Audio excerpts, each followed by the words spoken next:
जो समाज में आर्थिक या सामाजिक रूप से पिछड़े लोग थे उनको उनकी सरकार ने आवाज़ दी। उसके बाद के 15 साल 2004 के बाद से जब नीतीश जी मुख्यमंत्री हैं, उनके और उनके समर्थकों का ऐसा मानना है कि उन्होंने आर्थिक विकास और दूसरे सामाजिक पहलुओं पर ध्यान दिया है और बिहार का विकास किया है। दोनों ही बातों में कुछ सच्चाई तो ज़रूर है। अगर आप इसको ऑब्जेक्टिवली देखेंगे तो जो लालू जी के रिजीम में हुआ या अभी जो नीतीश जी के रिजीम में हो रहा है उसमें कुछ सच्चाई ज़रूर है और जो वो दावा कर रहे हैं, लेकिन जितना उनके दावों में सच्चाई है उतना इस बात में भी सच्चाई है कि बिहार आज 30 वर्ष के लालू जी और नीतीश जी के राज के बाद देश का सबसे पिछड़ा और देश का सबसे गरीब राज्य है। इस सच्चाई को कोई झुठला नहीं सकता है।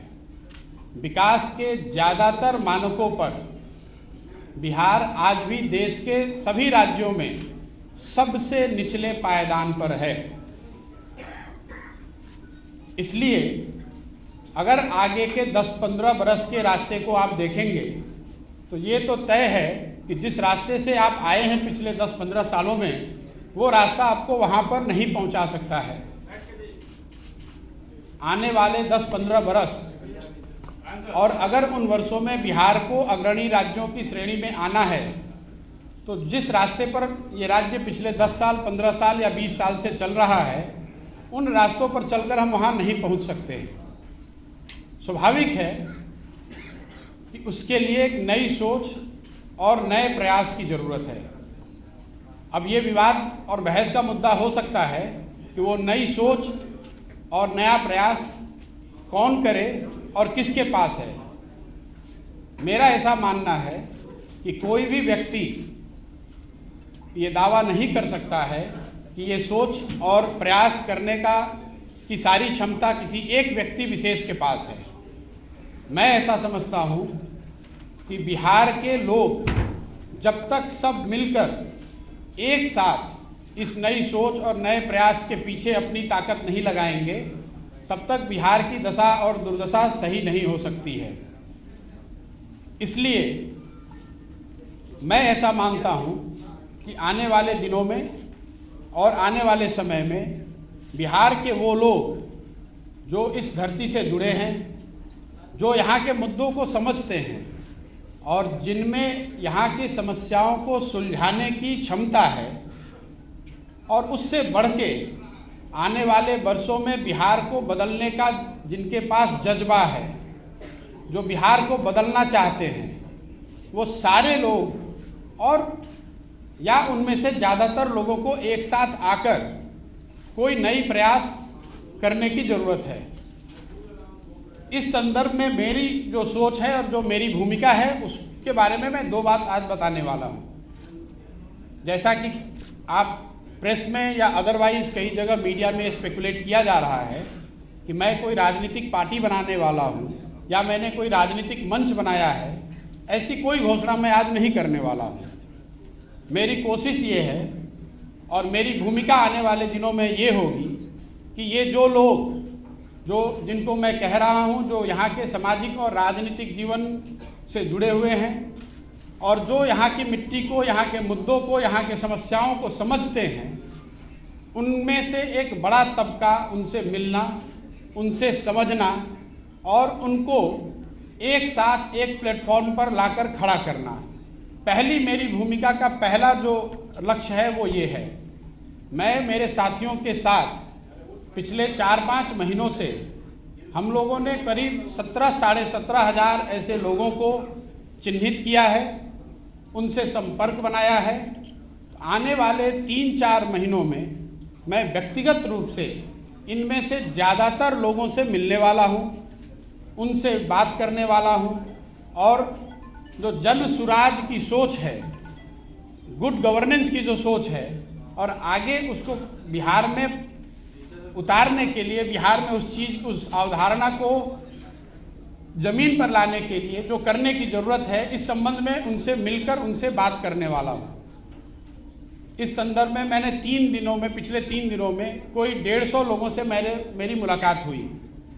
सैंपल के तौर पे जो 17,500-18 हज़ार लोग हम लोग के साथ जुड़े हुए हैं, उसमें समाज के अलग अलग वर्गों के लोग, अलग अलग पृष्ठभूमि के लोग, राजनीतिक और गैर राजनीतिक दोनों।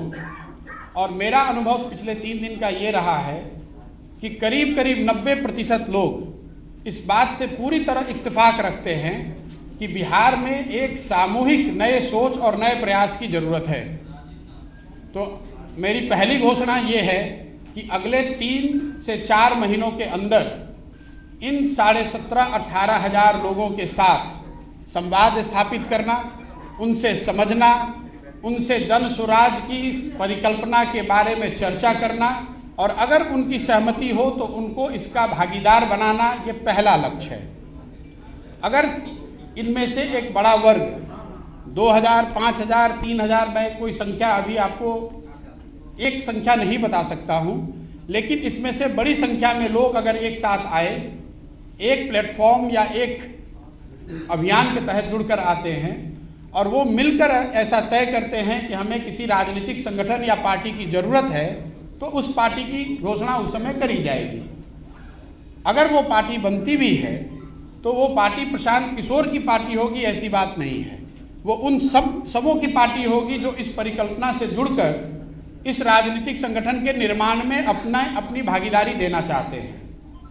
ये काम मुझे ऐसा लगता है कि अगस्त या सितंबर तक पूरा कर लिया जाना चाहिए। ये आज की घोषणा का एक पहलू है। दूसरा पहलू जो है, जो ज़्यादा महत्वपूर्ण है, वो बिहार के लोगों तक पहुंचना, बिहार के गांव, शहर, गली, मोहल्ले तक पहुंचना, लोगों को जन स्वराज की परिकल्पना, इस सोच के बारे में बताना, उनसे उनका व्यू पॉइंट लेना, उनकी समस्याओं और उनके आगे के भविष्य के बारे में जो उनकी अपेक्षा, आशा, आकांक्षाएं हैं, उनको समझने का प्रयास करना। उसके लिए 2 अक्टूबर से मैं स्वयं पश्चिमी चंपारण गांधी आश्रम से 3,000 किलोमीटर की पदयात्रा शुरू करूंगा। जब तक बिहार के सारे गांव, शहर, गली, मोहल्ले, जो जितने लोगों को व्यक्तिगत तौर पे पहुंचा जा सकता है, वो पूरा ना कर लिया जाए। हम लोग का अनुमान है कि 3,000 किलोमीटर अगर हम जाते हैं तो उसमें ज़्यादातर एरिया हम कवर कर पाएंगे। संभव है कि अब 3100 अंत होते होते 3100 हो जाए, या संभव है कि 2950 हो जाए, लेकिन मोटे तौर पर 8 महीने से 1 साल के बीच में 3,000 की व्यक्तिगत पदयात्रा मैं खुद करूंगा। बिहार के हर वो व्यक्ति जो जिनसे मिलना जरूरी है, जिनसे मिला जा सकता है, जो मिलने को तैयार है, उनके घर जाएंगे, उनके ऑफिस जाएंगे, उनका कुंडी खटखटाएंगे, उनको इस जन स्वराज की परिकल्पना से जोड़ने का प्रयास करेंगे। उनकी सोच, उनकी भावना के अनुरूप जो आगे बिहार के लिए किया जा सकता है, उसको अपने प्रोग्राम और अपने परिकल्पना में समाहित करेंगे। आज के तारीख में मेरे पास से ये 2 घोषणाएं हैं।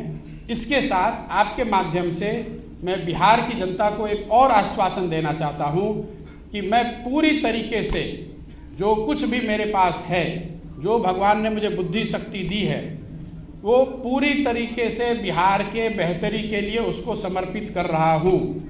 कोई सवाल नहीं है बीच में इसको छोड़ने का, कोई सवाल नहीं है कि इसमें कोई भी बीच में बाधा आए तो उससे घबराकर पीछे हटने का। आप में से कुछ लोगों के मन में पिछली घोषणा जो मैंने बात बिहार की थी, उसको लेकर है कि आपने बात बिहार की घोषणा करी और फिर वापस 1 महीने के बाद आप बिहार नहीं आए। मैं आपका ध्यान आकर्षित करना चाहता हूं कि बात बिहार की घोषणा फरवरी 2020 में करी गई थी। अनफॉर्चुनेटली मार्च 2020 में कोविड के वजह से हर जगह लॉकडाउन और पूरा जीवन अस्त व्यस्त 2 साल तक रहा। अब आप कुछ लोग ये कह सकते हैं कि अगर कोविड के दौरान आप बंगाल में काम कर सकते हैं तो बिहार में क्यों नहीं। वो इसलिए कि बंगाल में किसी बनी बनाई व्यवस्था के साथ काम करना था, बिहार में एक नई व्यवस्था बनानी है।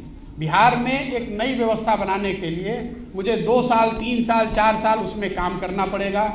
अभी यहाँ पर कोई इलेक्शन नहीं है, तो इस तरह के जिनके मन में सवाल है कि कौन सा इलेक्शन लड़ेंगे, किसके साथ लड़ेंगे, उसकी कोई परिकल्पना मेरे मन में अभी नहीं है।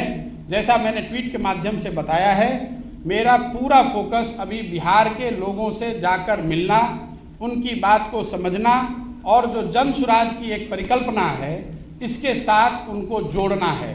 मेरे पास कोई मंच नहीं है, अभी कोई पार्टी नहीं है, एक सोच है और एक इसको करने का जज्बा है। जो लोग भी इससे जुड़ना चाहते हैं उसका स्वागत है। मैं अपनी ओर से पूरी तरह से अपने आप को समर्पित कर रहा हूं। बाकी आप जो सवाल आप करना चाहें वो कर सकते हैं।